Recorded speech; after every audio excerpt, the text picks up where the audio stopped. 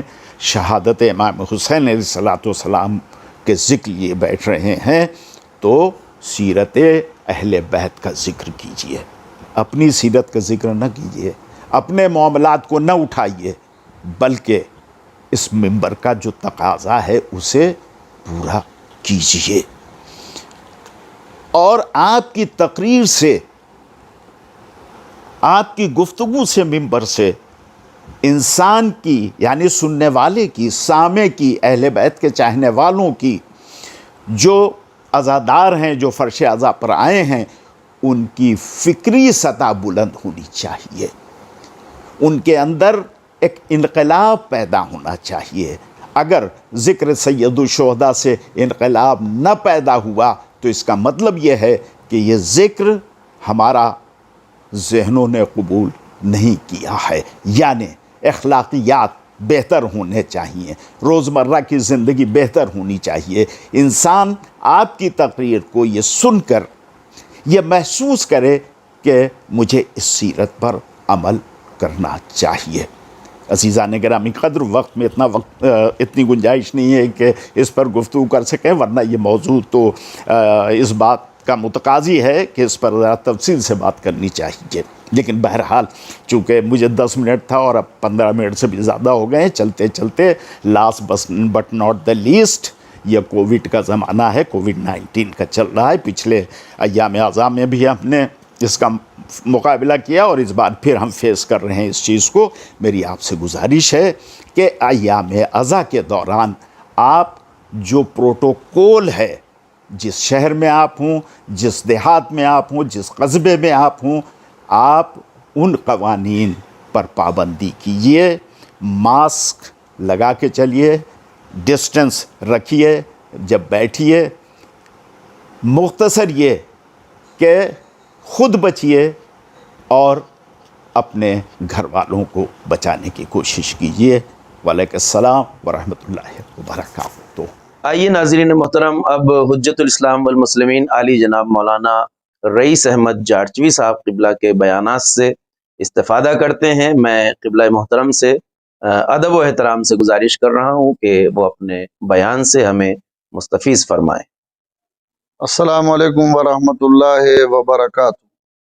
اہل بیت council India کی جانب سے یہ سالانہ پروگرام مبلغین عاشورہ کانفرنس کے عنوان سے ہم اس میں آپ کی خدمت میں حاضر ہیں، اور اس وقت کچھ باتیں ہیں جو عرض کرنا ہے. عاشورہ کے تعلق سے جو باتیں ہیں وہ بہرحال ہمارا سماج اور ہمارا معاشرہ اور شیعی دنیا اس کو اچھی طرح سے پہچانتی ہے اور جانتی ہے، اور یہ خیال رہے کہ عاشورہ اہم ترین موضوع ہے، اور امام حسین علیہ السلام کی عزاداری شیعت کی روح بھی ہے اور شیعت کی پہچان بھی ہے. پوری دنیا میں امام حسین علیہ السلام کا غم منایا جاتا ہے. شیعہ بھی غم مناتے ہیں، برادران اہل سنت بھی یہ غم مناتے ہیں، اور دوسرے افراد بھی اس غم میں شریک ہیں. یعنی غم سید الشہداء ایسا غم ہے کہ اس میں انسانیت کے ناطے ہر انسان شریک ہے، اور ہر آدمی چاہتا ہے کہ ہم امام حسین علیہ السلام کو کسی نہ کسی انداز میں خراج عقیدت پیش کریں. امام حسین علیہ السلام کی عزاداری، اور یہ عزاداری محرم قریب آ گیا ہے اور عزاداری کا زمانہ بالکل نزدیک ہے.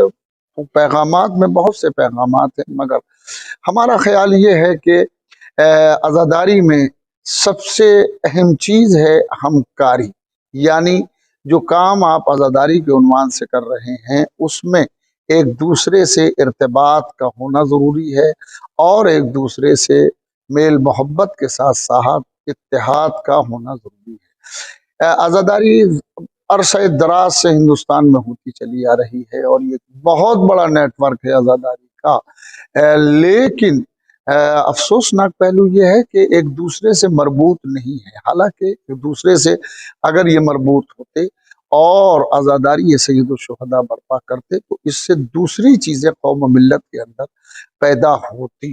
عزاداری کے سلسلے سے بعض کا نظریہ یہ ہے کہ اس میں کچھ اصلاحات ہونا چاہیے۔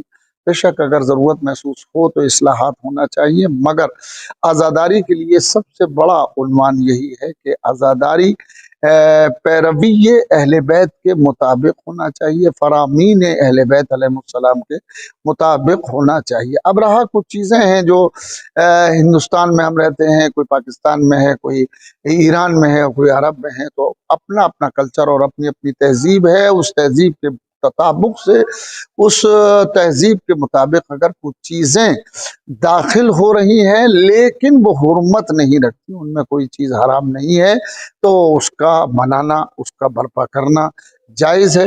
اسلام اس کو منع نہیں کرتا، اور اسلام اس کی اجازت دیتا ہے۔ عزاداری کے حدود وہی ہیں جو شریعت کے حدود ہیں، یعنی شریعت کے دائرے میں رہ کے شریعت جس چیز کی اجازت دیتی ہے اس چیز کو محرم اور عاشورہ کے تعلق سے دیکھا جا سکتا ہے، اور عزاداری میں داخل اور شامل کیا جا سکتا ہے۔ عزاداری وہ عنوان ہے کہ جو شیعت کی پہچان ہے، جیسا کہ ہم نے ابھی عرض کیا کہ شیعت کی پہچان ہے۔ اس میں ذاکرین بھی ہیں، اس میں سوسخان حضرات بھی ہیں، اس میں پیشخان حضرات بھی ہیں، ان میں نوحہ خان حضرات بھی ہیں، سب کے سب آتے ہیں اور امام حسین علیہ السلام کو اپنی بساط پر خراج عقیدت پیش کرتے ہیں، اور اس میں وہی زیادہ کامیاب ہے کہ جو عزاداری میں مخلص ہے۔ دو طرح کے لوگ پائے جاتے ہیں، کچھ وہ لوگ ہوتے ہیں کہ جن کے یہاں عزاداری کے ساتھ ساتھ اپنی پہچان اور اپنی شخصیت کے تعلق سے بھی یہ خیال ہوتا ہے، اور دوسرا خیال ہوتا ہے کہ ہماری شخصیت کوئی معنی نہیں رکھتی، کوئی حیثیت نہیں رکھتی، بلکہ عزاداری کی اہمیت ہے۔ اگر یہ سوچ کر کے عزاداری کو برپا کیا جائے یا جو خدمت آپ کے سپرد کی گئی ہے وہ خدمت کی جائے تو یہ خدمت انسان کو وقار بھی عطا کرتی ہے اور عزت و آبرو بھی عطا کرتی ہے۔ عزاداری کے تعلق سے امام علیہ السلام کے فرامین ہیں، معصومین علیہ السلام کے فرامین ہیں کہ جس نے بھی عزاداری برپا کی یا جو رویا اور یا اس نے رلایا ہے مومنین کو، یا عزاداروں کی خدمت کی ہے، یا کسی ایک مجلس میں بیٹھا ہے، تو پیغمبر کا فرمان یہ ہے کہ اس نے گویا عرش الہی پر میری علی بن ابی طالب کے ساتھ 40 مرتبہ زیارت کی۔ یعنی ایک شخص رویا یا رلایا یا کسی مجلس میں بیٹھا یا اس نے عزاداروں کی خدمت کی، تو پیغمبر نے فرمایا ہے کہ ایک چیز پر، یعنی رونے پر یا رلانے پر یا مجلس میں حاضری دینے پر یا عزاداروں کی خدمت پر اگر ایک کام بھی اس نے کیا ہے تو گویا اس نے 40 مرتبہ عرش الہی پر حضرت علی بن ابی طالب کے ساتھ پیغمبر اسلام صلی اللہ علیہ وآلہ وسلم کی زیارت کی۔ لیکن اگر ایک ہی آدمی یہ کئی کام انجام دے، یعنی وہ روئے بھی اور رلائے بھی، مجلس میں بیٹھے بھی اور عزاداروں کی خدمت بھی کرے، تو ایک کام نہیں کیا ہے، ایک وقت میں کئی کام انجام دیے ہیں۔ اس کے ثواب کا احصا کرنا، احاطہ کرنا آسان نہیں ہے، اور یہ بڑا مشکل کام ہوگا۔ لہٰذا عزاداری کو یہ سوچ کر کے انجام دیا جائے کہ ہم عزاداری جو کر رہے ہیں یہاں ہم تنہا عزادار نہیں ہیں، بلکہ کچھ وہ افراد بھی ہیں، وہ شخصیات بھی شامل ہیں ہمارے ساتھ عزاداری میں کہ جو ہمیں نظر تو نہیں آ رہی ہیں، مگر امام حسین علیہ السلام کے پرسے کا حق، امام حسین علیہ السلام کے پرسے کا حق ہم سے زیادہ ان کو ہے، وہ لوگ بھی یہاں پر موجود ہیں۔ اگر یہ تصور ہمارے یہاں عام ہو جائے کہ ہم تنہا عزادار نہیں ہیں بلکہ کچھ اور بھی لوگ ہیں جو عزادار ہیں، غیر مرئی ہیں، ہمیں نظر نہیں آ رہے ہیں مگر وہ عزاداری میں شامل ہیں ہمارے ساتھ، تو جو فرش عزا پر کوئی بےہودگی کا تصور اگر کہیں سے آ جائے تو وہ خود بخود ختم ہو جائے گا اور ذہن سے مٹ جائے گا، اس لیے کہ عزاداری بہت اہم چیز ہے، اور عزاداری ہم ہی تنہا نہیں کرتے بلکہ عزاداری میں بہت سے لوگ شریک ہیں، اور بہت سے ایسے لوگ شریک ہیں کہ جو ہمیں نظر نہیں آتے۔ عزاداری کا کہ ایک ایک چیز، سبیل امام حسین السلام کا لگانا، علم مبارک کا برآمد کرنا، زری کا بنانا، فرش عزا کا بچھانا، عزاداروں کی خدمت کرنا، عزاداروں کا خیال رکھنا، یہ سب عزاداری کے حصے ہیں۔ ہمیں ان سب چیزوں کا خیال رکھنا چاہیے، اور سب سے بڑا پیغام یہی ہے کہ عزاداروں میں کسی بھی طرح کا اختلاف نہ ہونے پائے، بلکہ عزاداری کو ایک دوسرے کے ساتھ، ہمکاری کے ساتھ، میل محبت کے ساتھ عزاداری کو منایا جائے اور عزاداری کی جائے۔ عزاداری اہل بیت علیہ السلام کی وراثت ہے، ہر امام نے عزاداری کی ہے۔ واقع کربلا کے بعد جتنے بھی امام آئے ہیں، اماموں نے عزاداری برپا کی ہے اور اماموں نے عزاداری میں حصہ لیا ہے۔ ایک واقعہ جو ملتا ہے کہ امام علیہ السلام فرش عزا پہ تشریف رکھتے ہیں، آنے والا شاعر ہے جو آیا ہے اور امام علیہ السلام کے گھر میں بیٹھے ہوئے ہیں، عاشور کا دن ہے، وہ کہتا ہے کہ میں نے دیکھا امام کی آنکھوں میں آنسو ہیں، امام گریہ کر رہے ہیں اور امام رو رہے ہیں، امام کو گریہ کرتے ہوئے میں نے دیکھا۔ کچھ دیر کے بعد امام نے پردہ کھینچا اور پردے کھینچ کر کے مخدرات عصمت و طہارت کو بٹھایا اور مجھ سے کہا، مجھے حکم دیا کہ تم ہمارے جد کا مرثیہ پڑھو، اور میں نے مرثیہ پڑھا اور بے تحاشا گریہ ہوا۔ مجلس کا اور عزاداری کا جزو اعظم گریہ ہے، اور یہی وہ گریہ ہے جس کے لیے فاطمہ زہرا سلام اللہ علیہا نے فرمایا تھا کہ میرے لال پر روئے گا کون۔ پھر آخر میں بس دو باتیں، پہلی بات تو یہ ہے کہ گریہ منظور نظر فاطمہ زہرا ہے، گریہ فاطمہ زہرا سلام اللہ علیہا کی چاہت ہے، لہذا جتنا ہو سکے غم سید الشہداء میں رویا جائے، عزاداری کی خدمت کی جائے، عزاداروں کو بلایا جائے، عزاداروں سے محبت کی جائے اور عزاداروں سے اتحاد کیا جائے۔ عزاداروں کا آپس میں اتحاد اور متحد رہنا بے حد ضروری ہے، یہی شیعت کے لیے ضروری ہے اور یہی عزاداری کے لیے ضروری ہے۔ یہ اہم ترین پیغام اور وہ آخری اور پہلا پیغام یہی ہے کہ شیعی دنیا کو تحفظ عزا کے لیے اور مقصد عزا کے لیے ایک جگہ متحد ہو جانا چاہیے۔ ربنا تقبل منا انک انت السمیع العلیم۔ السلام علیکم ورحمۃ اللہ وبرکاتہ۔ حضرات گرامی، اہل بیت کونسل انڈیا کے زیر اہتمام پیغام عاشورہ ویبینار آپ ملاحظہ کر رہے ہیں۔ اب میں اپنے محترم مہمان جو تنزانیہ ساؤتھ افریقہ سے ہمارے ساتھ جڑے ہوئے ہیں، حجت الاسلام والمسلمین عالی جناب مولانا عدیل رضا عبدی صاحب سے گزارش کر رہا ہوں کہ وہ ناظرین کو اپنے بیان سے مستفیض فرمائیں۔ اعوذ باللہ من الشیطان الرجیم، بسم اللہ الرحمن الرحیم، الحمد للہ رب العالمین، ثم الصلاة والسلام علی سید الانبیاء والمرسلین سیدنا و مولانا بالقاسم محمد وعلی اہل بیتہ الطیبین الطاہرین المظلومین المعصومین المیامین ولعنۃ اللہ علی اعدائہم اجمعین۔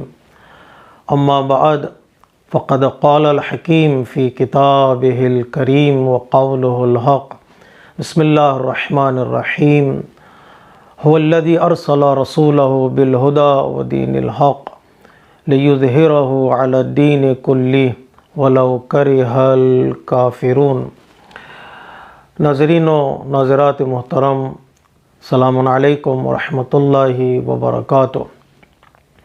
اللہ تبارک و تعالیٰ کی بارگاہ میں صد شکر کہ اس نے ایک بار پھر ہمیں ہماری زندگی میں موقع عطا کیا کہ ہم ماہ عزا، ماہ محرم الحرام کو درک کر سکیں اور محمد و آل محمد کے غم میں شریک ہو سکیں اور جو عزاداری کا حق ہے اس کو ادا کرنے کی کوشش کریں۔ عزاداری کے سلسلے میں اور اس سال ماہ محرم کے سلسلے میں دو باتیں آپ کی خدمت میں پیش کرنا چاہتا ہوں۔ پہلی بات یہ کہ اکثر ہمارے ذہنوں میں یہ سوال آتا ہے کہ اور آنا بھی چاہیے کہ جب ہم کربلا کے واقعے کا مطالعہ کرتے ہیں، انقلاب کربلا کو تفسیر اور تحلیل میں لے آتے ہیں، تو ایک سوال ہمارے ذہن میں آتا ہے کہ آخر انقلاب کربلا کیوں آج تک باقی ہے؟ بقائے انقلاب کربلا کا راز کیا ہے؟ اور دوسرا جو نقطہ آپ کی خدمت میں پیش کرنا ہے وہ یہ کہ ہماری اس سال عزاداری کے سلسلے میں ذمہ داری کیا ہے۔ اگر ہم پہلے سوال کی طرف توجہ کریں کہ انقلاب کربلا کیوں آج تک باقی ہے، تو 4 جواب ہمارے ذہن میں آتے ہیں اور علماء کرام نے جس کی طرف اشارہ کیا ہے وہ پہلا جواب یہ ہے کہ انقلاب کربلا کوئی مادی انقلاب یا کسی انفرادی انقلاب کا نتیجہ نہیں ہے، بلکہ انقلاب کربلا حکم پروردگار اور اللہ کی راہ میں رونما ہونے والا اور وجود میں آنے والا انقلاب ہے۔ اور اللہ تبارک و تعالیٰ نے قرآن مجید میں ایک پرنسپل قائم کیا ہے کہ جو فنڈامنٹل پرنسپل ہے، اور وہ ہر کام کے لیے اور ہر نیک کام کے لیے وہ پرنسپل ضروری ہے کہ ہم اس کی طرف توجہ کریں۔ وہ ہے کہ جو کام بھی اللہ کے لیے کیا جاتا ہے، جو بھی قیام اللہ کے لیے کیا جاتا ہے، جو بھی انقلاب اللہ کے لیے وجود میں لایا جاتا ہے، وہ کام، وہ قیام اور وہ کلام اور وہ انقلاب باقی رہ جاتا ہے۔ اللہ تبارک و تعالیٰ نے قرآن مجید میں اشارہ کیا ہے کہ وَمَا عِندَكُمْ يَنْفَدُ وَمَا عِندَ اللَّهِ باق، جو کچھ تمہارے پاس ہے، تمہارے ہاتھ میں ہے، وہ فنا ہونے والا ہے، اور جو کچھ اللہ کے پاس ہے اور اللہ کے لیے اللہ کی راہ میں کیا جاتا ہے وہ باقی رہنے والا ہے۔ اور انقلاب کربلا کا اگر ہم مطالعہ کریں گے، ابتدائی انقلاب سے لے کر آخری سجدہ امام حسین علیہ السلام تک یہ نقطہ اور یہ فلسفہ ہمارے سامنے آتا ہے کہ امام نے جو بھی کام کیا اور امام نے جس ڈائریکشن میں بھی کام کیا وہ اللہ کے لیے تھا اور اللہ کی راہ میں تھا، اور اللہ کا وعدہ ہے کہ جو اللہ کے لیے کیا جاتا ہے وہ کام، وہ انقلاب باقی رہ جاتا ہے۔ اور جو دوسرا جواب ہے، جو بڑا ہی خوبصورت جواب ہے جس کی طرف ہمارے علماء کرام نے اشارہ کیا ہے، وہ یہ کہ اللہ تبارک و تعالیٰ کا وعدہ ہے قرآن مجید میں کہ جو بھی میرے ذکر کے لیے قیام کرے گا، جو بھی میرے نام کے لیے قیام کرے گا، میں اس کے ذکر کو اور اس کے نام کو باقی رکھوں گا، یا میں اس کا ذاکر بنوں گا۔ جو میرا ذاکر بنے گا میں اس کا ذاکر بنوں گا۔ فَاذْكُرُونِي أَذْكُرْكُمْ، جو میرا ذکر کرو تو میں تمہارا ذکر کروں گا۔ وَاشْكُرُوا لِي، کہ تم میرا شکریہ ادا کرو، میں تمہارا شکریہ ادا کرتا ہوں۔ تم میرے نام کی بقا کے لیے قیام کرو، میں تمہارے نام کی بقا کے لیے قیام کرتا ہوں۔ یہ جو فلسفہ بیان کیا ہے اللہ تبارک و تعالیٰ نے، قرآنی فلسفہ ہے، وہ یہ کہ کاموں کو باقی رکھنے کا اور انقلاب کو باقی رکھنے کا بہترین اصول اور بہترین طریقہ یہ ہے کہ تم اللہ کو یاد کرو، اللہ کے لیے قیام کرو، اللہ کا تذکرہ کرو، اللہ تمہارا نام اور تمہارا کام کو باقی رکھے گا۔ فرق صرف اتنا ہے کہ بندہ لمیٹڈ ہے، محدود ہے، اس کی کیپیسٹی محدود ہے، اس کی ایبیلٹی محدود ہے۔ وہ لمیٹڈ زمانے میں، لمیٹڈ ٹائم میں اللہ تبارک و تعالیٰ کے ذکر کو باقی رکھنے کی کوشش کرتا ہے، اور اللہ تبارک و تعالیٰ انلمیٹڈ ہے، اس کا ان اللہ علی کل شیء قدیر ہے، وہ حی قیوم ہے۔ اب جب وہ باقی رکھنے کے وعدہ کرتا ہے تو اس کا نام دنیا اور آخرت میں باقی رہے گا، زمین اور آسمانوں میں باقی رہے گا، کل اور آج باقی رہے گا۔ تو یہ ہمارا اختیار نہیں ہے کہ ہم کہیں کہ یہ انقلاب کیسے باقی ہے، یہ اللہ کا وعدہ ہے کہ چونکہ انقلاب کربلا اللہ کے ذکر کی بقا کے لیے وجود میں آیا تھا، اللہ تبارک و تعالیٰ کہتا ہے اب میرا کام ہے کہ میں اس ذکر کو باقی رکھتا ہوں۔ تو یہ الہی کام ہے اور ایک ڈیوائن پلان ہے جس کی طرف قرآن مجید نے اشارہ کیا ہے۔ اور جو تیسرا جواب ہے اس سوال کے مقابل میں کہ کیوں کربلا، انقلاب کربلا آج تک باقی ہے، وہ جواب یہ ہے کہ جو بھی انقلاب وجود میں آتا ہے تو اس انقلاب کو ہم اس کے انقلاب کے اہداف، اس انقلاب کے سلوگنز اور اس انقلاب کے شعار کے سائے میں مطالعہ کرنا چاہیے۔ اگر وہ انقلاب کا شعار، وہ انقلاب کا مقصد کوئی مادی چیز حاصل کرنا ہو، کرسی حاصل کرنا ہو، یا دال روٹی کے لیے وہ انقلاب وجود میں آیا ہو، لمیٹڈ اگر مقصد ہو، سلوگنز اس کے لمیٹڈ ہو، تو ظاہر سی بات ہے وہ انقلاب بھی محدود ہو کر رہ جاتا ہے کسی وقت میں اور کسی جگہ پر اور کسی مکان میں۔ لیکن اگر اس انقلاب کا مقصد، اس انقلاب کا ہدف ایک ایسا ہدف ہو جس کو موت نہ آتی ہو، جس کو وہ اہداف فنا نہیں ہوتے ہوں، اور سلوگنز بھی ایسے سلوگنز ہوں جو سلوگنز کبھی کمزور نہ ہوتے ہوں، ہر زمانے کی وہ نیسیسٹی ہو وہ سلوگن، تو وہ انقلاب باقی رہ جاتا ہے سلوگنز کے سائے میں، اہداف کے سائے میں۔ اگر ہم انقلاب کربلا کا مطالعہ کریں تو ہم دیکھیں گے کہ امام کا جو نعرہ تھا، امام کا جو سلوگن تھا، وہ امر بالمعروف اور نہی عن منکر کا تھا، وہ حیات بانٹنے کا تھا، وہ زندگی بانٹنے کا تھا، وہ شرافت بانٹنے کا تھا، وہ بزرگی بانٹنے کا تھا۔ ظاہر سی بات ہے یہ وہ چیزیں ہیں، وہ صفات ہیں جیسے حیات، شرافت، عزت، کمال، یہ وہ چیزیں ہیں جن کو کبھی موت نہیں آتی ہے۔ چونکہ وہ سلوگنز کبھی مرتے نہیں ہیں تو لہٰذا یہ انقلاب جو سلوگن دینے والا انقلاب ہے، ان سلوگنز کو حیات دینے والا انقلاب ہے، اس کو بھی کبھی فنا اور موت نہیں آتی ہے۔ اور چوتھا اور آخری جواب آج کے اس کلپ میں ہم یہ دینا چاہتے ہیں، وہ یہ کہ انقلاب کربلا کے بعد انقلاب کربلا کے پیام کو باقی رکھا انقلاب کربلا کے بعد والے لوگوں نے، خصوصی طور پر حضرت زینب سلام اللہ علیہا نے اور حضرت سجاد علیہ السلام نے صبر کے ساتھ اور بڑی ہی بصیرت کے ساتھ، پلاننگ کے ساتھ اس انقلاب کربلا کے میسیج کو انہوں نے اٹھایا، کربلا سے کوفہ لے گئے، کوفے سے شام اور شام سے ساری دنیا کے گوشے گوشے تک اس انقلاب کربلا کے پیغام کو پہنچایا، خصوصی طور پر اپنے خطبوں کے ذریعے سے اور بصیرت کے ذریعے سے، دور اندیشی کے ذریعے سے حضرت زینب سلام اللہ علیہا نے عزاداری کا فرش بچھایا، عزاداری کا فرش بچھا کر انقلاب کربلا کو پھلنے اور پھولنے کا موقع عطا کیا کہ لوگوں نے اس سنت کو، شہزادی کونین کے اور اس سیرت کو اپنایا۔ بعد والے اماموں نے، کہ چوتھے امام کی تائید حاصل رہی، اور بعد والے اماموں نے اس فرش عزا کے بچھانے کو اور اسے پروان چڑھانے کو، اس کے فروغ دینے کو تاکید کی اور ایمفسائز کیا تاکہ عزاداری کا یہ سلسلہ قائم رہے۔ اس کے سائے میں انقلاب کربلا کا جو میسیج کبھی وہ مندرس نہ ہو، وہ میسیج کمزور نہ پڑ جائے، اور یہ سلسلہ جب چل پڑا تو الحمدللہ انقلاب کربلا کے بعد پھر اس انقلاب کربلا کے پیام کو کوئی روک نہیں پایا۔ دشمنان اسلام نے بہت کوشش کی کہ اس پیام کو ختم کر دیا جائے، ان کے ماننے والوں کو شہید کیا جائے، عزاداری برپا کرنے والوں پر انگلیاں اٹھائی جائیں، ان کے ہاتھ کاٹ دیے جائیں، ان کے سر کاٹ دیے جائیں، لیکن وہ انقلاب کربلا کا پیام چلتا رہا، چلتا رہا۔ آج جو ہم دیکھ رہے ہیں وہ انقلاب کربلا کا پیام باقی ہے، وہ انقلاب باقی ہے، الگ الگ صورتوں میں، عزاداری کی صورت میں، ماتمی جلوسوں کی صورت میں، سبیلوں کی صورت میں اور پیام کی صورت میں وہ انقلاب باقی ہے۔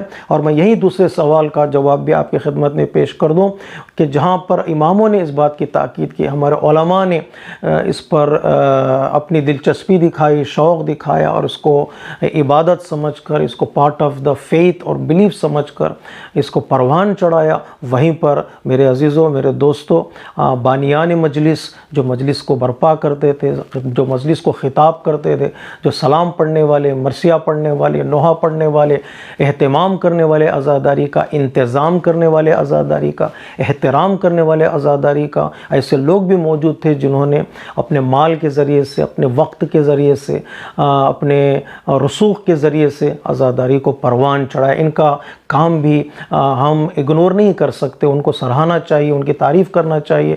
انہوں نے بہت محنت کی ہے، ہمارے اجداد نے بہت محنت کی ہے، ان بزرگوں نے بہت محنت کی ہے جن لوگوں نے نے فرش عزا بچھانے کا اہتمام کیا ہے۔ سلام ہو ان پر جنہوں نے اپنی جان کو اور اپنے مال کو اور اپنے اولاد کو عزاداری کی بقا پر قربان کیا۔ آج ہم سب کی ذمہ داری ہے ان کی تعریف کرتے ہوئے وہ ان کی جو امانت ہے عزاداری کا اہتمام اور عزاداری کا انتظام، اس کو اپنے کندھوں پر لیں اور اسی طرح عزاداری کو برپا کرنے کی کوشش کریں جس طرح انہوں نے برپا کی اور وہ پیغام ہم تک پہنچایا بطور امانت، اور ہماری ذمہ داری ہے کہ ہم اس امانت کو اگلی نسل تک، نیکسٹ جنریشن تک پہنچائیں تاکہ ہمارے بچے بھی ویسے ہی عزاداری برپا کریں جیسے اللہ تبارک و تعالیٰ نے ہم کو توفیق دی ہے۔ لیکن شرط یہاں پر یہی ہے کہ ہم عزاداری کے برپا کرنے میں اپنی عقل کا استعمال کریں۔ پلاننگ ضروری ہے عزاداری کو برپا کرنے میں۔ ہر زمانہ ایک جیسا نہیں ہوتا، ہر وقت ایک جیسا نہیں ہوتا، کبھی کبھار مشکلات آتی ہیں، کبھی کبھار پریشانیاں، کبھی مشکلات گورنمنٹس کی طرف سے ہوتی ہیں جیسے متوکل کے زمانے میں تھا یا صدام کے زمانے میں پرابلمز تھے، کبھی کبھار بیماریاں بھی انسان کی زندگی میں آتی ہیں، واگیر بیماریاں جیسے پینڈیمک وغیرہ وجود میں آتی ہیں۔ تو ایسے موقع پر بہترین عزادار وہ ہیں جو حالات کا مطالعہ کریں، حالات کو اسٹڈی کریں، سچویشنز کو دیکھیں اور نئے طریقے اور نئے انداز سے جو دنیا آگے بڑھ رہی ہے، ٹیکنالوجی دنیا میں آگے بڑھ رہی ہے، اس کا بھرپور استعمال کریں۔ جیسے بھی ہو حالات کو دیکھتے ہوئے، سچویشنز کو دیکھتے ہوئے عزاداری کو برپا کریں۔ آن لائن عزاداری ہو یا آف لائن عزاداری ہو، آف لائن عزاداری برپا کرنے کا موقع ملتا ہے تو الحمدللہ ہم مل بیٹھیں گے، عزاداری برپا کریں گے۔ اگر آن لائن عزاداری کا ہے تو اہتمام ویسے ہی کریں جیسے آف لائن کیا جاتا ہے۔ دنیا آف لائن آن لائن ہو سکتی ہے لیکن عزاداری آف لائن آن لائن نہیں ہو سکتی۔ عزاداری ہماری رگوں میں ہے، عزاداری ہماری زندگی میں ہے۔ ہم اپنے گھروں کو عزاخانوں میں کنورٹ کر سکتے ہیں، ہم اپنے محلوں کو عزاداری میں کنورٹ کر سکتے ہیں۔ اس طرح ہم اگر عزاداری کو لے کر چلیں اور اس کو آگے بڑھانے کی کوشش کریں اخلاص کے ساتھ، سنسیئرٹی کے ساتھ، جو ہمارے ذمہ دار لوگ ہیں، علماء کرام، بانیان مجلس، اور ان کے پروگرامز کو آرگنائز جیسے وہ کرتے ہیں ان کو فالو کریں، ہمارے لیڈرز کی بات کو سنیں تاکہ یہ عزاداری کا پیغام دنیا کے گوشے گوشے تک پہنچ سکے۔ اس امر میں ہمارے نوجوان آگے بڑھ سکتے ہیں۔ جن لوگوں نے کام کیا ہے ٹیکنالوجی میں، جو لوگ واقعاً ماہر ہیں، وہ لوگ آگے آئیں اور عزاداری کو دنیا کے گوشے گوشے تک پہنچائیں۔ آیت اللہ خامنئی کا یہ خوبصورت جملہ ہے کہ اس زمانے میں ٹیکنالوجی کا فائدہ اٹھانا ہے، ہمیں ویب سائٹس کے ذریعے سے، ویڈیو کلپس کے ذریعے سے، آن لائن مجالس کے ذریعے سے اہل بیت علیہ الصلوۃ والسلام کے پیغام کو پہنچانا ہے۔ حتیٰ آیت اللہ خامنئی نے کہا کہ میری مشغولیت زیادہ ہے، میری مصروفیت زیادہ ہے، میں یہ کام نہیں کر سکتا۔ اگر میرے پاس فرصت ہو تو میں یہ کام کرتا کہ آج کی ٹیکنالوجی کا بھرپور فائدہ اٹھا کر دین کا پیغام لوگوں تک پہنچا سکتا، لیکن چونکہ میں مصروف ہوں یہ کام نہیں کر سکتا۔ نوجوانوں سے گزارش کرتا ہوں کہ وہ آگے آئیں اور اس نئے زمانے میں نئے انداز سے دین کے پیغام کو، خصوصی طور پر کربلا کے پیغام کو گوشے گوشے تک پہنچائیں۔ اللہ تبارک و تعالی ہماری توفیقات میں اضافہ فرمائے، عزاداری کے سائے میں ہمیں یہ توفیق دے کہ ہم دین کا پیغام دنیا کے گوشے گوشے تک پہنچا سکیں۔ آخر دعوانا ان الحمدللہ رب العالمین، والسلام علیکم ورحمۃ اللہ وبرکاتہ۔ میں اپنے تمام ہی ناظرین اور سامعین حضرات کا تہہ دل سے شکر گزار ہوں کہ جو ہمارے اس عظیم الشان پیغام عاشورہ ویبینار سے جڑے ہوئے ہیں اور اس پروگرام کو ملاحظہ کر رہے ہیں۔ آئیے حضرات، اب ہم استفادہ کرتے ہیں حجت الاسلام والمسلمین عالی جناب مولانا جواد حیدر جودی صاحب قبلہ کے بیانات سے، جو پرنسپل ہیں جامعہ امامیہ انوار العلوم الہ آباد کے۔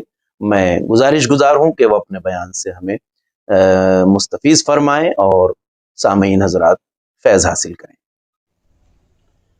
لا حول ولا قوة إلا بالله العلي العظيم أعوذ بالله من الشيطان اللعين الرجيم بسم الله الرحمن الرحيم أما بعد فقد قال رسول الله صلى الله عليه وآله وسلم إن الحسين مصباح الهدى وسفينة النجاة۔ ناظرین گرامی، اہل بیت کونسل انڈیا کے زیر اہتمام پیام عاشورہ کے عنوان سے جو ویبینار منعقد کیا جا رہا ہے، اس ویبینار کے ذریعے آل محمد کے چاہنے والوں کو پیام عاشورہ کے عنوان سے جو پیغام دیا جا رہا ہے وہ پیغام یہ ہے کہ ہم تمام عزاداروں کو پروردگار عالم نے جو عظیم نعمت عطا کیا ہے اس عظیم نعمت کا نام ہے فرش عزا۔ یہ فرش عزا پروردگار عالم نے ہماری قوم کو دیا ہے اور یہ فرش عزا 2 حصوں پر مشتمل ہے۔ اس فرش عزا کی زینت ایک طرف ذاکرین کرام اور دوسری طرف سامعین گرامی قدر، دونوں کی الگ الگ ذمہ داریاں ہیں، اور یہ ذمہ داریاں ہم سے اور آپ سے اس بات کا مطالبہ کرتی ہیں کہ ہر ذاکر اور ہر سامع اس کی نگاہ سرکار سید الشہداء کے پیغام کی جانب ہونا چاہیے۔ سرکار سید الشہداء نے اتنی عظیم قربانی جو میدان کربلا میں دیا ہے وہ کلمہ لا الہ الا اللہ کی سربلندی کے واسطے، کلمہ حق کی سربلندی کے واسطے، حق کی طاقت کو باطل کے مقابل میں اتنا بلند کر دیا جائے کہ باطل کے اندر دوبارہ کسی حق پرست سے بیعت کا مطالبہ کا جذبہ پیدا نہ ہونے پائے۔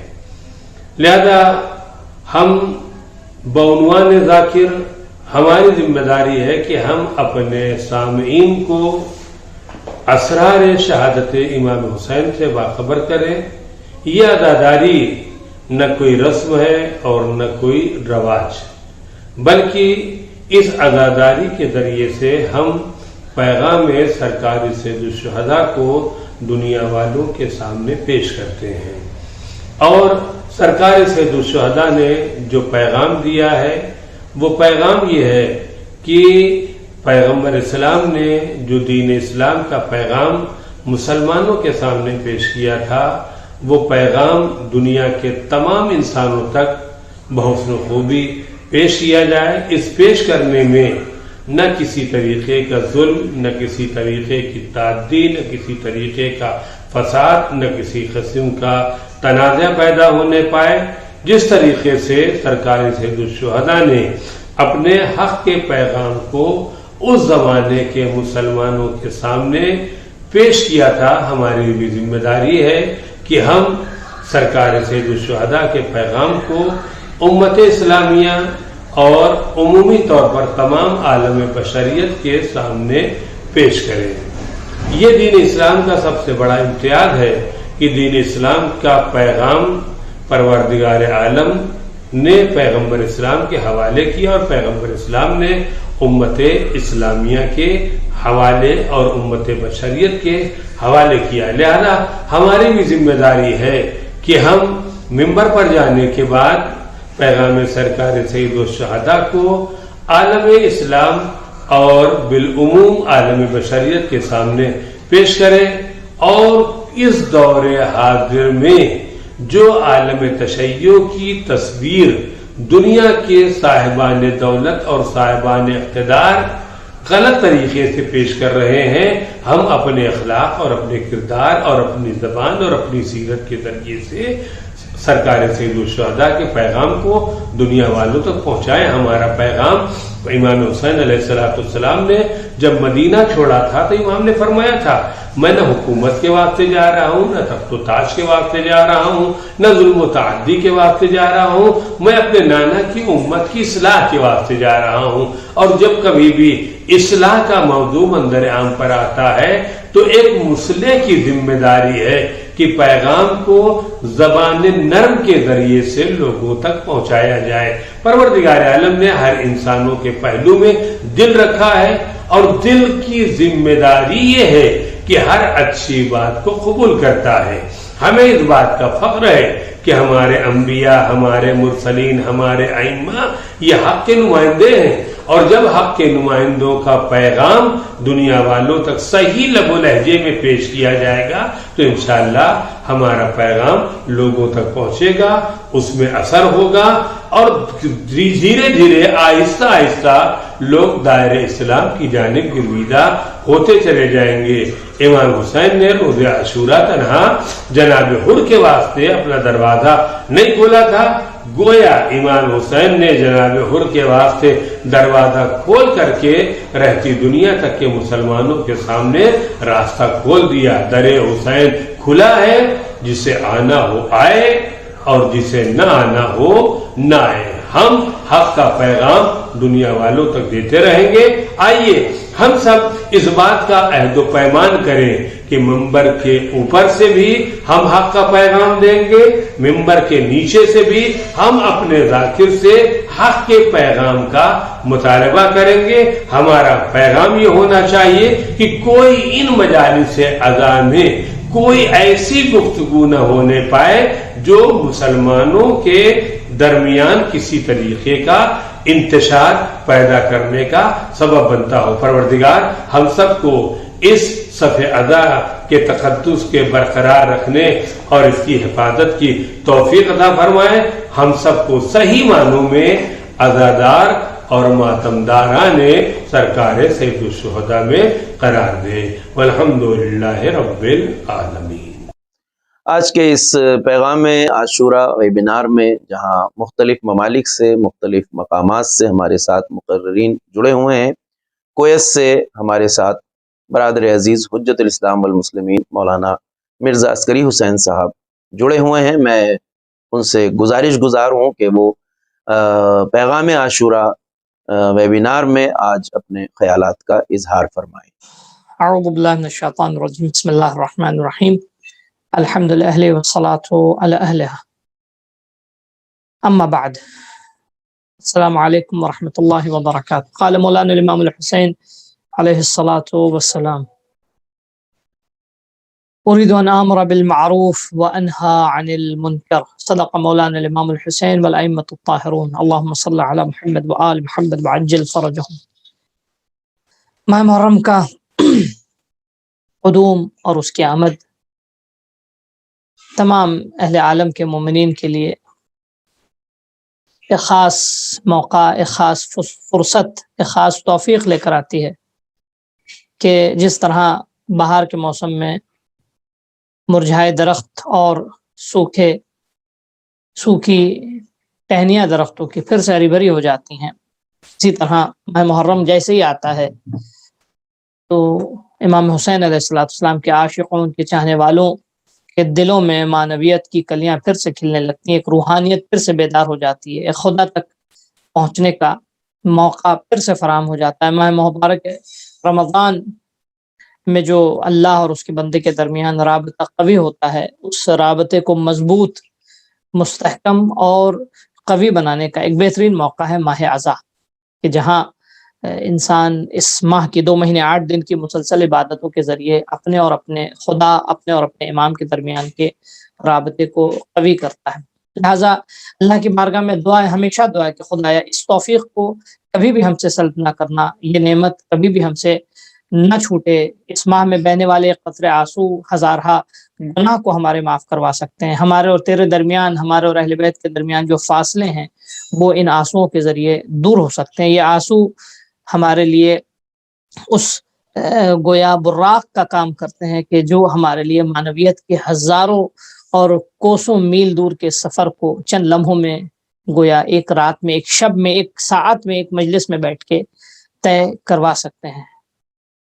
یقیناً امام حسین علیہ السلام کا ہدف اور مقصد تھا قیام فی سبیل اللہ میں، کہ معاشرے میں امر بالمعروف و نہی عن المنکر ہو اور لوگوں کے اندر برائیوں سے بیزاری کا جذبہ، برائیوں سے دور کرنے کا جذبہ اور نیکیوں کی ہدایت کا جذبہ اور نیکیوں کو اپنانے کا جذبہ اور نیکیوں پہ عمل کرنے کا جذبہ یہ پیدا ہو۔ امام حسین علیہ السلام کے قیام کا حقیقی اور واقعی ہدف اور مقصد یہ تھا۔ ماہ مبارک محرم ہمارے لیے ایک بہترین فرصت ہے، اور میں سمجھتا ہوں اقوام عالم میں، حتیٰ مسلمانوں میں، کوئی بھی دوسرا ایسا فرقہ نہیں ہے کہ جس کو اتنی عظیم فرصت حاصل ہوئی ہو کہ جہاں ماہ مبارک رمضان میں واجبات کے ادا کرنے کا سلیقہ انسان کے اندر آیا ہے، ماہ محرم میں واجبات کی ادائیگی نہیں بلکہ دوسروں تک پہنچانے کا سلیقہ انسان کے اندر آتا ہے، جہاں ماہ مبارک رمضان میں برائیوں سے دور ہونے کا سلیقہ انسان کے اندر آتا ہے، ماہ محرم میں دوسروں کو برائیوں سے دور رکھنے کا جذبہ اور سلیقہ انسان کو ملتا ہے۔ امر بالمعروف و نہی عن المنکر اسی حقیقت کا نام ہے۔ امام حسین علیہ السلام امام حسین علیہ السلام کے قیام کا ہدف اور مقصد بھی یہی تھا۔ حالات جیسے بھی ہوں، حالات جتنے بھی دیگرگوں ہوں، ہم سے یہ فریضہ ہمارا فوت نہیں ہونا چاہیے۔ ہاں یہ ضروری ہے بدلتے حالات میں ہمیں، خاص کر جب ہمارے لیے جس طرح ہم ہر سال ماہ محرم میں گویا مجلسیں برپا کرتے تھے، گزشتہ 2 سال سے حالات کے پیش نظر ہمارے لیے اب وہ فرصت فراہم ابھی نہیں ہے، لیکن ہمیں دنیا کی رفتار کے ساتھ ساتھ خود کو دنیا سے آگے لے کے جانا ہوگا، یا اپنی رفتار کو کم از کم ہم دنیا کی رفتار کے برابر رکھیں، یا دنیا کی رفتار سے تیز ہماری رفتار ہونی چاہیے۔ آج دنیا جو ہے ورچوئلائز ہو رہی ہے، دنیا میں ورچوئلی اتنے میسیجز پہنچ رہے ہیں اور لوگوں تک پیغام پہنچ رہے ہیں، تو سب سے پہلے ہمیں اسٹیپس اپنے معین کرنے ہوں گے۔ ہمیں دیکھنا ہوگا ہم کس فیلڈ میں اور کس طرح اپنے پیغام امام حسین علیہ السلام کو بہترین انداز میں ان حالات میں پہنچا سکتے ہیں کہ جہاں ہمیں حفظان صحت کا بھی خیال کرنا ہے، جہاں ہمیں اپنی صحت کا خیال کرنا ہے، دوسروں کی صحت کا خیال کرنا ہے۔ ہمیں ہمارا مقصد پیغام کو پہنچانا ہے، بہترین انداز میں پیغام کو پہنچانا ہے، لوگوں تک پہنچانا ہے، لیکن اس خیال کے ساتھ کہ کہیں ازاں امام حسین علیہ السلام پہ کوئی انگلی اٹھا کر نہ کہے کہ مجلسوں کے سبب، جلوس کے سبب، ماتم کے سبب یہ ایسا ہوا۔ ہرگز ہمیں آبرو ازاں کا تحفظ کرنا ہوگا، کیونکہ یہ ازاں ہمارے لیے بہترین عبادت ہے، یہ ازاں ہمارے لیے بہترین وسیلہ ہے، ایک بہترین براق ہے کہ جس کے ذریعے ہماری پرواز جو ہے اس کو سرعت ملتی ہے اور ہم گویا عبد و معبود کے رابطے کا سفر جو ہے وہ لمحوں میں طے کر سکتے ہیں اس عبادت کے ذریعے۔ اتنی اہم عبادت ہے عزاداری کی، تو اس کے لیے ہمیں چند سٹیپس حالات حاضرہ کے پیش نظر لحاظ کرنے ہوں گے۔ سب سے پہلے حفظان صحت کا لحاظ، اس لیے لحاظ کہ تحفظاتی تدبیروں کا لحاظ، اس لیے لحاظ کہ کہیں ہمارے عمل سے عزاداری بدنام نہ ہو، ٹھیک ہے۔ ہم صرف یہ غم منا نہیں رہے بلکہ یہ غم ہماری زندگی کا حصہ ہے، ہماری حیات ہے۔ بہت سارے غم انسان کو پژمردہ کرتے ہیں، لیکن یہ تنہا واحد ایسا غم ہے کہ جو انسان کی روح کو تازگی عطا کرتا ہے، جو انسان کی روح کو نشاط عطا کرتا ہے، جو انسان کی روح سے پژمردگی کو دور کرتا ہے، جو انسان کو گویا اسٹریس سے، جو انسان کو ڈپریشن سے یہ غم باہر نکالتا ہے۔ تو یہ غم ہمارے لیے ایک بہترین عبادت ہے، ہمارے لیے روح کی تازگی، روح میں معنویت سے لبریز ہونا، دین کے احساس، دینی ذمہ داری کو سمجھنے کا ایک بہترین موقع ہے۔ لہٰذا اس عبادت کو ہم اپنے ہاتھ سے جانے ہرگز نہیں دیں گے، اور حالات کا رونا ہم نہیں روئیں گے۔ ہمارے پاس اپارچونیٹیز ہے، دنیا بدلتی دنیا، آپ دیکھیں دنیا میں جو بڑے بڑے ملٹی بلینئرز بزنس مین ہیں، انہوں نے کیسے اپنی اسٹریٹجیز بدلی، حالات کے ساتھ ساتھ اپنے آپ کو بھی بدلا، ان کا بزنس اسی طرح رولنگ میں۔ جو لوگ جن کے پاس تدبیر نہیں تھی، جو بزنس مین جن کے پاس فکر نہیں تھی، سوچ نہیں تھی، جو حالات کے اعتبار سے ان کو بدلنا نہیں جانتے تھے، وہ تباہ ہو گئے۔ ایگزیکٹلی یہی حال ہمارا بھی ہوگا۔ ہمیں اپنے آپ کو حالات کے اعتبار سے اپ گریڈ کرنا ہوگا، ہمیں اپنے آپ کو حالات کے اعتبار سے یعنی اس مقام پہ لا کے کھڑا کرنا ہوگا کہ جہاں دنیا تیز رفتار سے آگے بڑھ رہی ہے۔ تو پہلی بات میں نے عرض کر دیا آپ کی خدمت میں، حفظان صحت کا لحاظ۔ دوسری بات، ہمیں ورچوئلائز ہونا ہوگا مکمل طور پر، اور ورچوئل میسج کو، یعنی انٹرنیٹ کی دنیا میں آج جو تبلیغیں ہو رہی، دنیا کے لاکھوں کروڑوں کی تعداد میں یوٹیوب پہ آج کل اور سوشل نیٹ ورکس پہ آج کل مثلا اسپیچز آ رہی ہیں، لیکچرز آ رہے ہیں، اور لوگ اپنے آڈینس کو اپنا میسج پہنچا رہے ہیں۔ ہمیں بھی اپنے سامعین کو اس بات کا احساس دلانا ہوگا کہ ازاں کا مقصد، یعنی ہم ازاں کو اپنے احساسات اور اپنے جذبات سے نہ جوڑیں کہ اگر یہ نہ ہوا تو مزہ نہیں آئے گا۔ عزاداری مزے کا نام نہیں ہے، عزاداری جو ہے ایک عبادت کا نام ہے کہ جس کو ہمیں روحانی لذت کے ساتھ انجام دینا ہوگا۔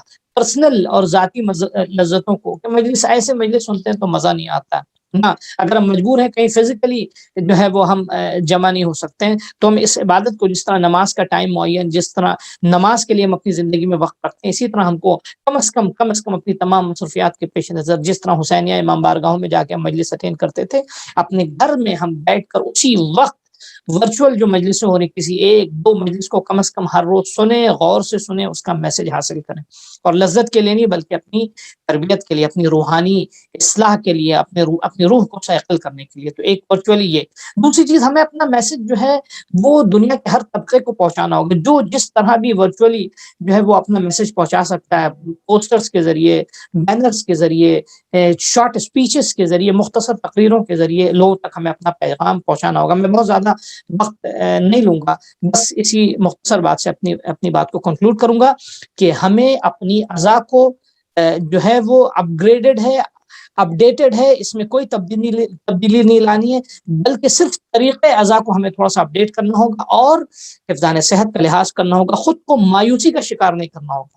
ہمیں مثال لینی ہوگی ان بڑے تاجروں سے کہ جنہوں نے بدلتی دنیا کے ساتھ اپنے نہج کو، تجارتی نہج کو بدلا، اور آج وہ جوپرڈائز نہیں ہوئے، آج جو ہے وہ ان کی تجارت تباہ نہیں ہوئی۔ ہمیں بھی بدلتی دنیا کے ساتھ ساتھ اس رفتار کی ساتھ اپنے آپ کو آگے بڑھانا ہوگا تاکہ ہم بھی بہترین انداز میں ماہ اعضاء کے پیغام کو لوگوں تک پہنچا سکیں، ماہ اعضاء سے خود بھی مستفیض ہو سکیں، دوسروں کو بہرامند کر سکیں، جس سے خدا بھی راضی ہو، رسول بھی راضی ہوں، اہل بیت بھی راضی ہوں، اور شہزادی زہرا بھی ہمارے حق میں دعائیں کر سکیں۔ والسلام علیکم ورحمۃ اللہ وبرکاتہ۔ اہل بیت کونسل انڈیا آپ کو جیسا کہ پہلے ہی عرض کیا ہے آپ کی خدمت میں کہ اس پروگرام کو ہر سال اجلاس مبلغین عاشورہ اور پیغام عاشورہ کانفرنس کے عنوان سے منعقد کرتی رہی ہے، اور اس سال ہم ویبینار کے عنوان سے اس آن لائن آپ حضرات سے جڑے ہوئے ہیں، وابستہ ہیں۔ میں نہایتی احترام کے ساتھ امام جمعہ و جماعت شیعہ جامع مسجد کراری حجت الاسلام والمسلمین مولانا ضمیر حیدر رضوی صاحب سے گزارش کر رہا ہوں کہ وہ اپنے خیالات کا اظہار فرمائیں۔ اعوذ باللہ من الشیطان اللعین الرجیم، بسم اللہ الرحمن الرحیم، الحمدللہ رب العالمین، وصلی اللہ علی محمد وآلہ الطیبین الطاہرین، اما بعد، فقال اللہ تبارک و تعالی فی محکم کتابہ، بسم اللہ الرحمن الرحیم، الذین یبلغون رسالات اللہ ویخشونہ ولا یخشون احدا الا اللہ وکفی باللہ حسیبا۔ آپ تمام مومنین اور عزاداران امام حسین کی خدمت میں ایام عزا کی تسلیت عرض کرتا ہوں۔ پروردگار عالم کی بارگاہ میں دعا ہے کہ پروردگار اس ماہ عزا میں ہمیں توفیق دے اور بہترین مواقع فراہم کرے کہ جس کے ذریعے سے ہم عزائے سید الشہداء بپا کر سکیں اور شاہزادی کو ان کے لال کا پرسہ دے سکیں۔ یہ مختصر سی کلپ ہمارے لیے، ہمارے دوستوں کے لیے، مبلغین کے لیے، عزاداروں کے لیے اس ناچیز کا ایک پیغام ہے۔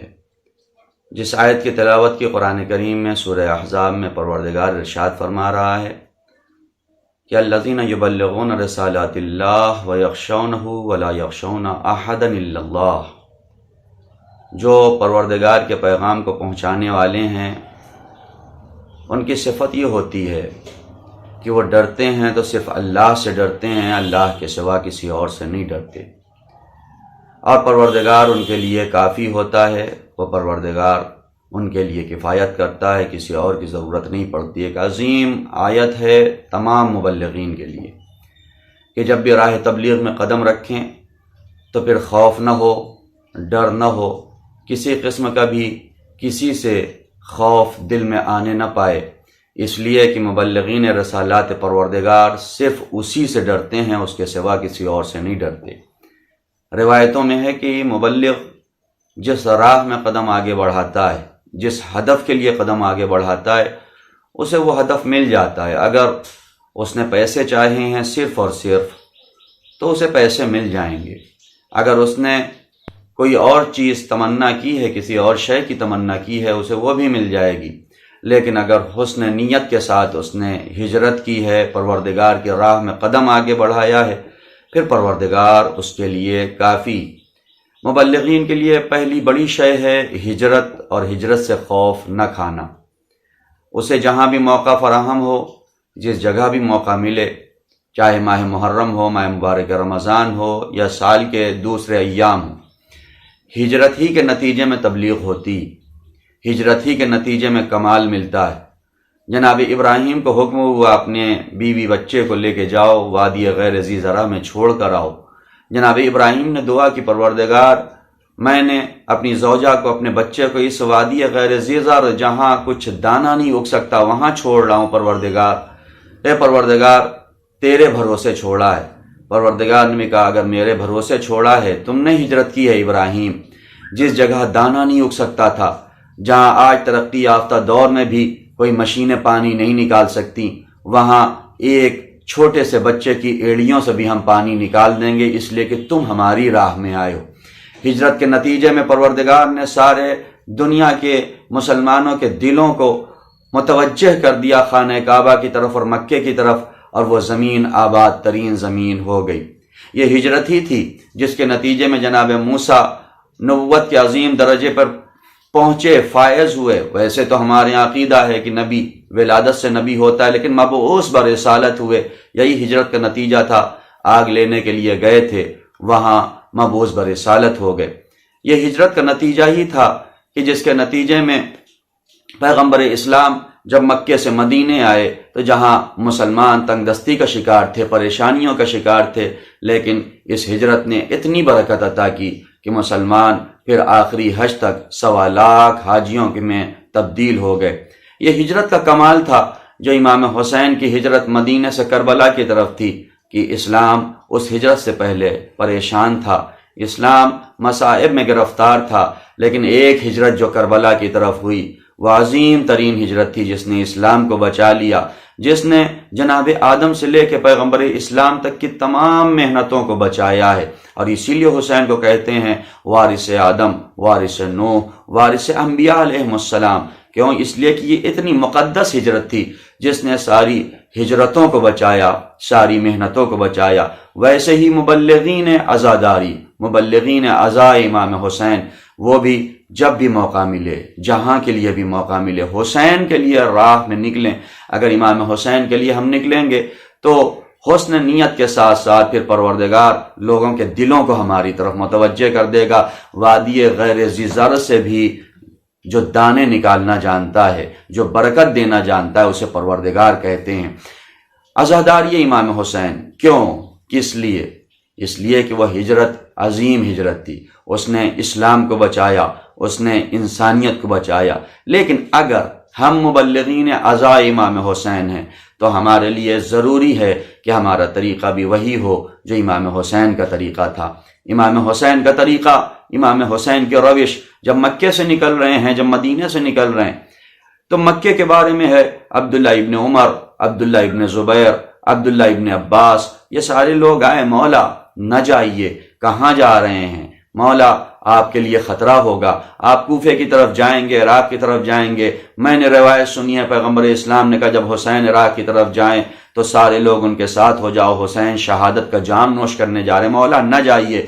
لیکن حسین نے بتایا کہ جب امام وقت ہجرت کرتا ہے تو اس کے ساتھ چلا جاتا ہے، اس پہ اعتراض نہیں کیا جاتا۔ یہ روش ہم سب کو تعلیم دے رہی ہے، جب ہجرت کی راہ پہ نکلو گے بہت سے روکنے والے آئیں گے، بہت سے ٹوکنے والے آئیں گے، ان کے روکنے پر رکنا نہیں۔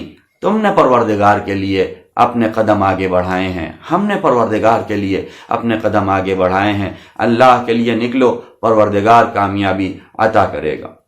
یہ مبلغین کے لیے ضروری ہے کہ اس ہجرت کے مفہوم کو سمجھیں۔ مبلغین کے لیے ضروری ہے کہ جب جائیں تبلیغ کریں تو کسی بھی تبلیغ میں کبھی بھی کسی انفرادی انسان کے اوپر سوال کھڑے نہ کیے جائیں۔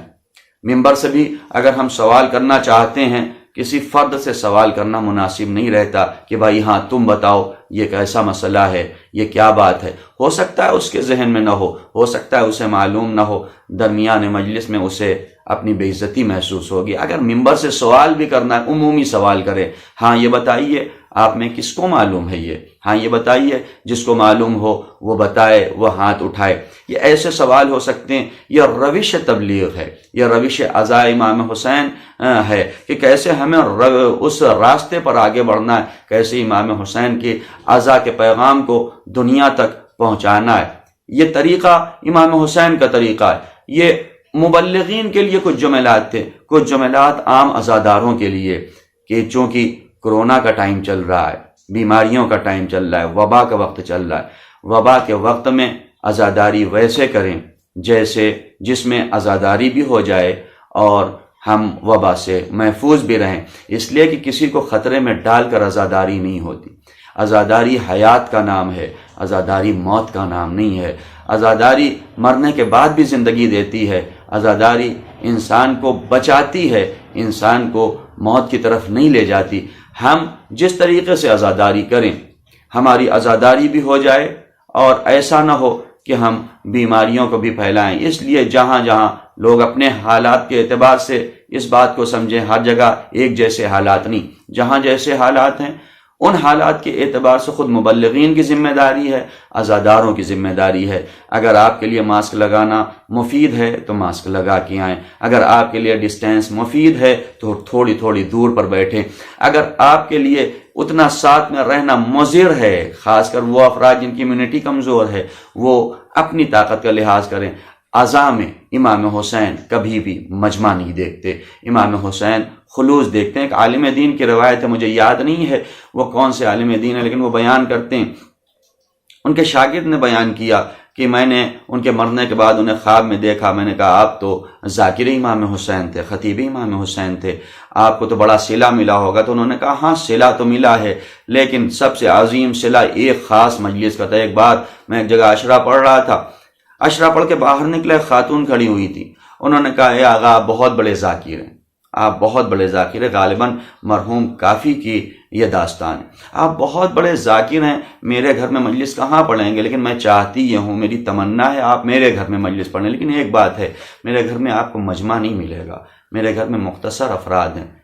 انہوں نے کہا ٹھیک ہے میں پڑھوں گا، گئے وہاں پہ مجلس پڑھی، 4-5 افراد تھے، ان کے درمیان مجلس پڑھی۔ شاگرد بیان کرتا ہے میرے استاد نے خواب میں جب مجھے دکھائی پڑے، میں نے سوال کیا تو انہوں نے کہا وہ مجلس جو میں نے 4-5 لوگوں کے درمیان پڑھی تھی وہ مجلس کہیں زیادہ پروردگار کی بارگاہ میں قبول ہوئی ہے کہ تم نے حسین کے لیے ذکر کیا ہے، تم نے مجمع کے لیے ذکر نہیں کیا۔ حالات ہوں جتنا مجمع ہو جائے بہتر ہے، لیکن اگر حالات نہیں، ہم کم مجمع میں پڑھ رہے ہیں تو بالکل یہ نہ سوچیں مزہ نہیں آیا، لطف نہیں آیا۔ وہ لطف جو تسلیت عرض کرنے میں ہے وہ الگ لطف ہے، وہ لطف ہے جو شب عاشور جناب زہیر جس کو بیان کر رہے تھے، جناب حبیب جسے بیان کر رہے تھے، یہ عزاداروں کے لیے ضروری ہے۔ ایک آخری پیغام عزاداروں کو یہ بھی دینا ہے، کبھی بھی عزاداری میں اختلاف نہ کریں، لڑائی نہ کریں، جھگڑا نہ کریں۔ ہمارے یہاں چھوٹی چھوٹی سی باتوں پہ جھگڑے ہوتے ہیں، کتنی جگہوں پہ تو ایسا سننے میں آیا ہمارا پرچم جا رہا ہے، کسی کا بارجہ آ گیا تو ہم بارجہ توڑ دیں گے لیکن پرچم جھکے گا نہیں، ہمارے تعزیے جھکیں گے نہیں، ہم درخت کاٹ دیں گے، ہمارے تعزیے جھکیں گے نہیں۔ اسلام یہ نہیں کہتا، کربلا یہ نہیں کہتی، کربلا تو یہ بیان کرتی ہے کہ اگر فرات کے کنارے سے خیمے نکالنے سے جنگ کچھ دنوں کے لیے ٹل جاتی ہو تو اے عباس خیموں کو ہٹا دو، ہم اپنی طرف سے ابتدا نہیں کرنا چاہتے۔ یہ پیغام ہے کربلا کا ہم سب کے لیے، عزاداروں کے لیے، مبلغین کے لیے۔ پروردگار کی بارگاہ میں دعا ہے پروردگار ہمیں حقیقی عزاداران امام حسین میں شمار فرما، پروردگار ہمارے امام کے ظہور میں تعجیل فرما، ہمیں ان کے آوان و انصار میں شمار فرما۔ محترم ناظرین، آپ کو جیسا کہ علم ہے کہ ہر سال اہل بیت کونسل انڈیا کی جانب سے عظیم پیمانے پر پیغام عاشورہ کانفرنس کا انعقاد ہوتا رہا ہے، اور یہ ایک عظیم خدمت جو اہل بیت کونسل انڈیا کی دیگر خدمات کے ساتھ ساتھ رہی ہے، وہ اس سال کرونا وائرس کے چلتے ہوئے ویبینار کی شکل میں منعقد ہو رہی ہے۔ میں حجت الاسلام والمسلمین عالی جناب مولانا سید محمد رضا غروی صاحب صدر عالی قدر اہل بیت کونسل انڈیا سے گزارش کر رہا ہوں کہ وہ استقبالیہ کلمات سے ہمیں مستفیض فرمائیں۔ اعوذ باللہ من الشیطان الرجیم، بسم اللہ الرحمن الرحیم، الحمد للہ رب العالمین، وصلی اللہ علی محمد وآلہ الطاہرین۔ قال الامام الحسین علیہ السلام، اے لوگو، پروردگار عالم نے تمہیں اپنی معرفت کے لیے پیدا کیا ہے، جب تمہیں اس کی معرفت پیدا ہو جائے گی تو عبادت کرو گے، اور جب اس کی عبادت کرو گے تو غیر خدا کی عبادت سے بے نیاز ہو جاؤ گے۔ اہل بیت کونسل انڈیا کئی برسوں سے ماہ محرم الحرام سے پہلے ایک سیمینار بعنوان مبلغین عاشورہ کانفرنس منعقد کرتی ہے۔ حالات کے پیش نظر اس سال یہ سیمینار ویبینار کی شکل میں آن لائن منعقد کیا جا رہا ہے، جس میں ہندوستان اور بیرون ہندوستان سے مختلف اکابرین، مفکرین، علماء اور ذاکرین شرکت فرما رہے ہیں اور اپنے بیات سے مستفیض فرمائیں گے۔ یہ ویبینار کئی برسوں سے بحمد اللہ کافی کامیابی کے ساتھ منعقد ہوتا رہا اور علماء اور مبلغین نے ماہ محرم سے پہلے مبلغین کی ذمہ داریوں کو بیان کیا ہے۔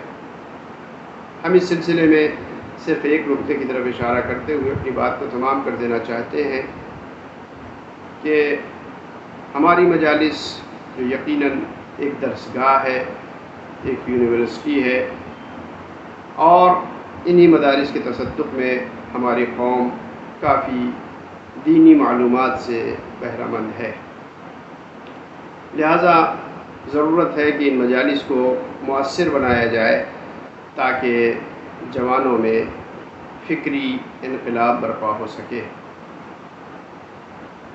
اس سلسلے میں ایک اہم پیشنہاد یہ ہے کہ اگر ممکن ہو تو علماء اور ذاکرین اپنے بیانات کو حوالے کے ساتھ بیان کریں، یعنی کم از کم جن روایات کو ذکر کریں تو ان کا حوالہ ذکر کر دے، تاکہ عوام میں یہ بھی ایک فکر پیدا ہو کہ ہماری بات مستند اور معتبر ہوتی ہے۔ ہم نے جس حدیث کو آپ حضرات کی خدمت میں عرض کیا، بحر الانوار کی حدیث ہے، جلد 5 صفحہ 312 میں امام فرماتے ہیں کہ پروردگار عالم نے انسانوں کو اپنی معرفت کے لیے پیدا کیا۔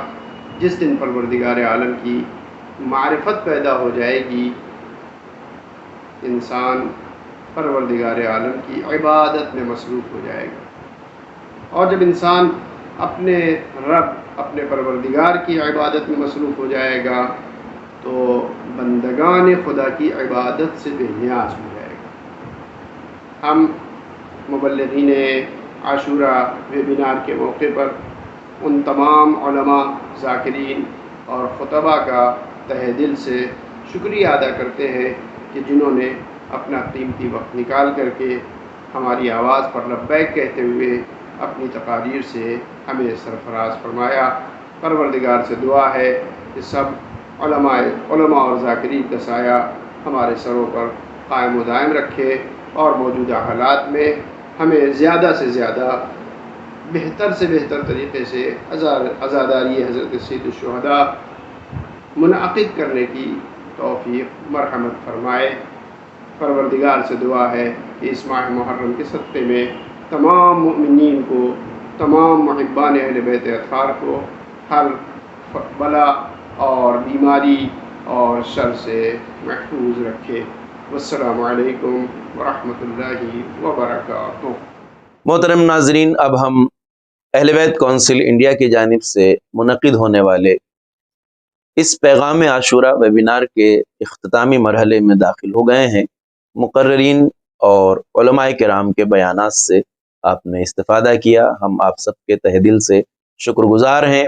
آئیے میں ناظرین محترم اور مقررین محترم علماء کرام کے شکریہ کی ادائیگی کے لیے، کلمات تشکر کے لیے اہل بیت کونسل انڈیا کے جنرل سیکریٹری حجت الاسلام والمسلمین عالی جناب مولانا سید جلال حیدر نقوی صاحب سے گزارش کر رہا ہوں کہ وہ تشریف لائیں اور تمام ہی ناظرین محترم اور علماء کی خدمت میں کلمات تشکر ادا فرمائیں۔ اعوذ باللہ من الشیطان اللعین الرجیم، بسم اللہ الرحمن الرحیم۔ حضرات گرامی، آج ہم عالمی ویبینار اجلاس مبلغین اور پیغام عاشورہ کے عنوان سے منعقد کر رہے ہیں۔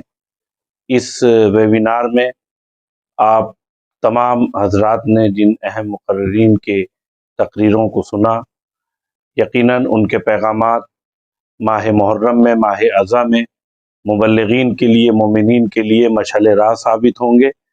میں اس موقع پر اہل بیت ورلڈ اسمبلی کے سیکریٹری جنرل حضرت آیت اللہ رضا رمضانی صاحب کی خدمت میں بے حد ممنون ہوں کہ انہوں نے آج کے اس ویبینار میں ہمارے ساتھ شرکت کی، اور تنزانیہ سے ہمارے برادر عزیز مولانا عدیل رضا عبدی صاحب اور کویت سے جناب مرزا عسکری صاحب قبلہ نے اپنی تقاریر اس ویبینار میں شرکت کی۔ تقاریر کے ذریعے حضرات بہت ہی عجیب و غریب صورتحال ہے اس وقت کووڈ-19 کو لے کر۔